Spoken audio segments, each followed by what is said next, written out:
salam hormat saya kepada Bapak Alvin Siregar MPDI selaku dosen pembimbing lapangan PPL 3 saya.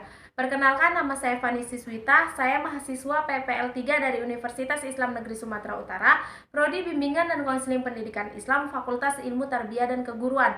Di sini saya akan menampilkan sebuah video bimbingan kelompok yang bertema dampak penggunaan gadget di kalangan SMP, di mana saya adalah pemimpin kelompoknya yang terdiri dari 5 anggota kelompok. Yang pertama Aura Duita Ayu, yang kedua Anissa Nur Aulia, yang ketiga Ditya Febrian, yang keempat Repat Firkasani, dan yang kelima Surya Ramadan. Berikut adalah tayangan videonya. Kegiatan bimbingan kelompok hari ini, karena ini lagi masa pandemi, jadi alangkah baiknya kita memakai hand sanitizer.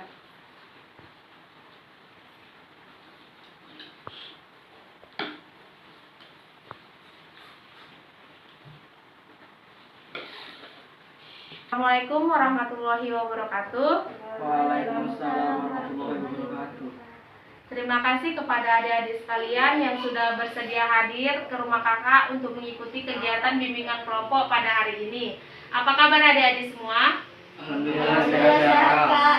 Sebelum memulai kegiatan bimbingan kelompok pada hari ini, alangkah baiknya kita berdoa terlebih dahulu. Marilah kita berdoa menurut agama dan kepercayaannya masing-masing. Doa dimulai. Doa selesai. Ada pepatah mengatakan, tak kenal maka tak sayang maka tak cinta. Jadi izinkanlah kakak untuk memperkenalkan diri kakak. Perkenalkan, nama kakak adalah Fani Siswita. Kakak mahasiswa PPL 3 dari Universitas Islam Negeri Sumatera Utara, Prodi Bimbingan dan Konseling Pendidikan Islam, Fakultas Ilmu Tarbiyah dan Keguruan. Jadi kakak kan belum saling kenal di antara kalian semua. Jadi kakak ingin kalian memperkenalkan dirinya dengan kata, "Hai Kak Fani, perkenalkan nama kakak adalah ini. Nama panggilan kakak adalah ini." Jadi kakak mulai dari sebelah kanan kakak. Hai Kak Fani, nama saya Anissa Nur Aulia, panggilannya Aulia. Hai Kak Fani, nama saya Aura Duita Ayu, panggilannya Ayu. Hai Kak Fani, nama saya adalah Ditya Febrian, panggilannya Adit. Hai Kak Fani, nama saya Surya Ramadan, dipanggil biasa Bener Surya. Hai Kak Fani, nama saya Repan Firkasani, dipanggil Repan. Terima kasih kepada adik-adik yang sudah memperkenalkan dirinya. Jadi di sini kita udah saling kenal ya. Apakah adik-adik sebelumnya sudah pernah mengikuti kegiatan bimbingan kelompok? Belum Kak. Atau udah pernah tahu belum apa itu bimbingan kelompok? Belum. Baik, di sini juga kakak akan memperjelas atau memberitahu kalian apa sih itu bimbingan kelompok. Bimbingan kelompok adalah suatu upaya yang dilakukan oleh konselor atau guru BK kepada klien atau peserta didiknya untuk pengembangan karir, belajar atau hubungan sosial dengan teman sebaya maupun di lingkungan sekolahnya atau lingkungan sekitarnya. Nah, tujuan utama dari bimbingan kelompok ini adalah melatih siswa untuk berani berbicara di depan umum tanpa ada rasa malu ataupun rasa sungkan. Nah, adapun norma atau aturan di dalam bimbingan kelompok ini, ketika klien atau anggota kelompok hendak bertanya, sebaiknya mengangkat tangan terlebih dahulu. Lalu saya adalah pemimpin kelompok, maka akan mempersilahkan kalian untuk mengutarakan pendapat dan lain sebagainya.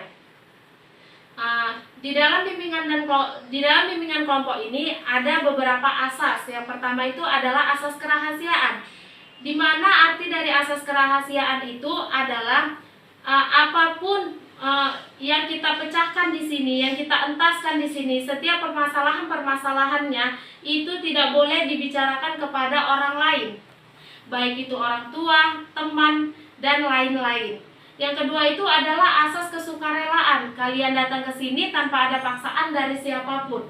Yang ketiga adalah asas kenormatifan. Maksudnya itu kalian sebagai anggota kelompok dan saya sebagai pemimpin kelompok itu wajib mematuhi norma atau aturan-aturan yang ada di dalam bimbingan kelompok ini. Contohnya ketika kita hendak bertanya, kita harus mengangkat tangan terlebih dahulu.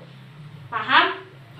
Yang keempat itu adalah asas kekinian. Maksud dari asas kekinian itu kita membahas permasalahan-permasalahan yang lagi viral atau yang lagi booming. Nah, karena saat ini masalah yang lagi viral itu adalah dampak penggunaan handphone di kalangan SMP. Jadi saya menarik topik tentang permasalahan itu.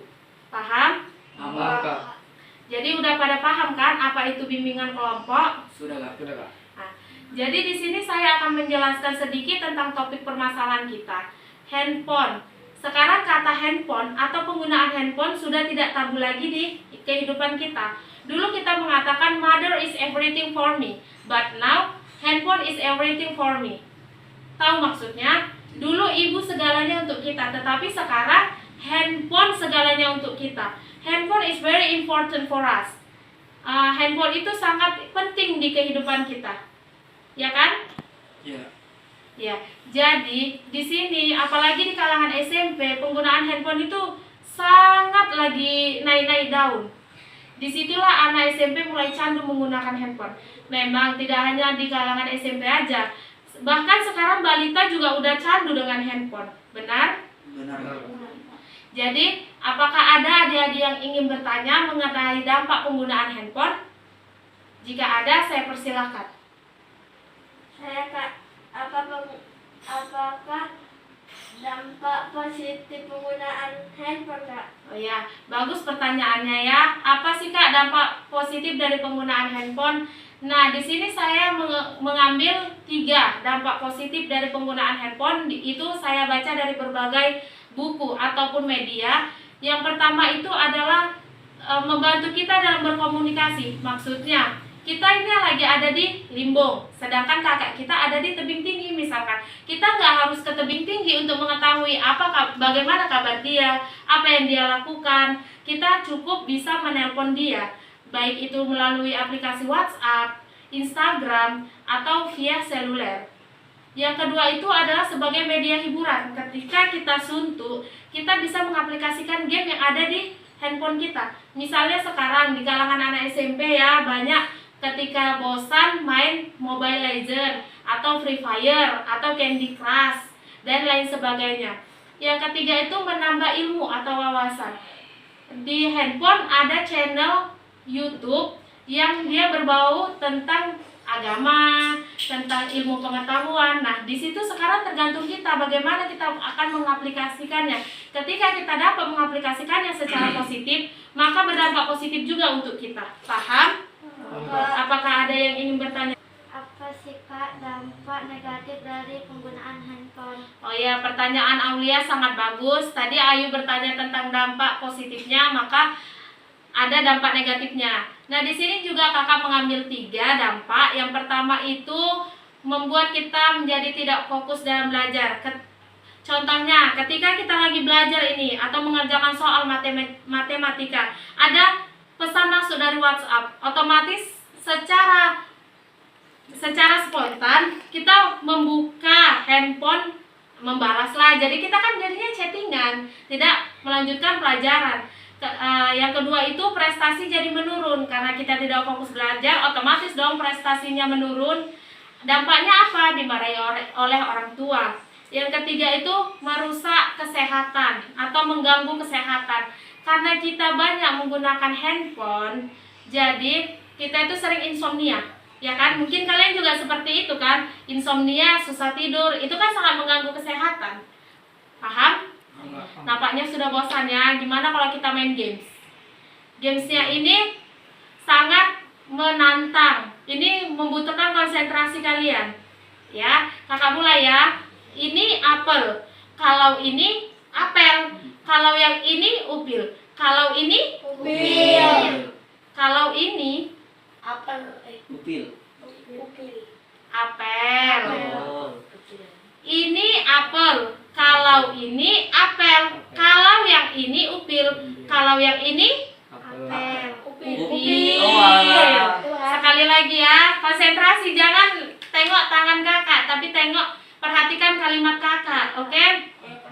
Ini apel, kalau ini apel, kalau yang ini upil. Ini Apel. apel atau apel? Apel. Apel, oke, mantap, tepuk tangan. Baik, kita lanjutkan lagi pembahasan. Apakah ada yang ingin bertanya? Saya ingin bertanya Kak. Apa upaya yang dapat dilakukan untuk mengatasi dampak negatif penggunaan handphone? Oke. Apa sih Kak upaya yang dapat dilakukan untuk mengatasi dampak negatif dari penggunaan handphone? Yang pertama itu adalah mengganti handphone dengan buku. Biasa kita candu dengan handphone, sekarang alangkah baiknya kita candu dengan buku. Sekarang kita udah tahu bahwasannya buku adalah jendela dunia. Jadi perbanyak membaca buku, maka bertambah juga wawasan ilmu pengetahuan kita. Yang kedua itu adalah menghapus aplikasi yang menurut kalian candu. Misalnya kalian candu dengan aplikasi Mobile Legends atau Free Fire atau lainnya. Jadi mulai sekarang kalian sudah dapat menghapus aplikasi-aplikasi itu. Paham? Paham.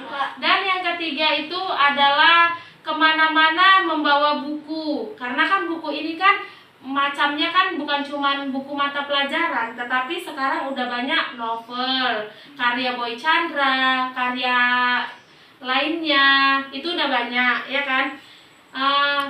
Ada buku cerpen, cerita pendek, itu kan banyak juga karya-karyanya kan, puisi dan lain sebagainya. Mungkin itu saja yang dapat kakak sampaikan. Jadi di sini kakak bisa menarik kesimpulan bahwasannya dampak penggunaan positif atau negatif dari handphone itu tergantung kita bagaimana mengaplikasikannya. Ketika kita mengaplikasikannya secara positif, maka berdampak positiflah untuk kita. Dan ketika kita mengaplikasikannya secara negatif, yaitu kecanduan dengan menggunakan aplikasi Mobile Legends, TikTok atau lain sebagainya, itu maka berdampak negatif juga untuk kita. Adapun beberapa upaya yang dapat saya sampaikan tadi, semoga itu juga bermanfaat untuk kalian. Selanjutnya, apakah ada adik-adik yang ingin memberikan pesan atau kesan? Silakan. Bagus Kak, saya menjadi paham mengenai dampak penggunaan handphone. Oke, apakah ada lagi yang ingin memberikan pesan dan kesan? Saya Ya, saya percaya. bagus Kak. Saya jadi paham mengenai bimbingan kelompok. Ya, alhamdulillah. Jadi, kapan bisa kita lanjutkan untuk mengikuti bimbingan kelompok selanjutnya? Minggu Minggu depan depan, Kak. Ya, jadi minggu depan ya. Nanti kakak kabari dari via WhatsApp atau nanti kakak datengin ke rumah. Ya. Dan jadi ini kakak ucapkan juga terima kasih kepada adik-adik yang sudah bersedia mengikuti kegiatan bimbingan kelompok ini dari awal sampai akhir berjalan dengan lancar. Jadi mohon maaf apabila ada kesalahan dari kakak. Tadi di awal kita buka dengan doa, maka sekarang kita tutup dengan doa. Marilah kita berdoa menurut agama dan kepercayaannya masing-masing. Doa dimulai. Doa selesai. Sesungguhnya kesalahan itu datangnya dari diri saya sendiri dan kebenaran itu datangnya dari Allah Subhanahu wa taala. Wabillahi taufik wal hidayah. Wassalamualaikum warahmatullahi wabarakatuh. Waalaikumsalam warahmatullahi wabarakatuh.